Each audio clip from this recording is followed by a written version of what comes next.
क्या आप 30,000 के बजट में एक पावरफुल, खूबसूरत और फीचर्स से भरपूर फ़ोन की तलाश में हैं?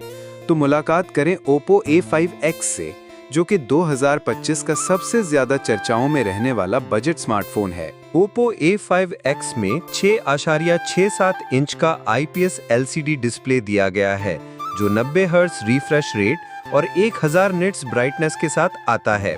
बड़ी स्क्रीन और तेज रिफ्रेश रेट इसे गेमिंग और वीडियोस के लिए बेहतरीन बनाता है। इस फोन में Snapdragon 6S Gen 1 प्रोसेसर है, जो 11nm टेक्नोलॉजी पर मबनी है। 4 GB रैम और 128 GB स्टोरेज के साथ ये रोजमर्रा इस्तेमाल, गेमिंग और ऐप्स चलाने में काफी हद तक स्मूथ है। कैमरे की बात करें तो 32 मेगापिक्सल का मेन कैमरा दिया गया है, जो अच्छी फोटोज लेता है।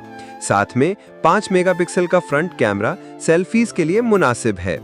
6000 mAh की बड़ी बैटरी आपको एक दिन से ज्यादा का बैकअप देती है और 45 वॉट फास्ट चार्जिंग की बदौलत सिर्फ 30 मिनट में 60% तक चार्ज हो जाता है।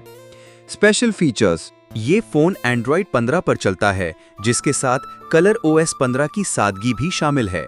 Side fingerprint sensor, IP65 waterproofing और जदीद डिजाइन इसे सबसे अलग बनाते हैं।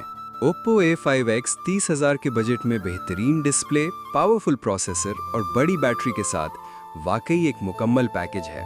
अगर आप एक वैल्यू फॉर मनी फ़ोन चाहते हैं तो ये आपके लिए एक ज़बरदस्त चॉइस है।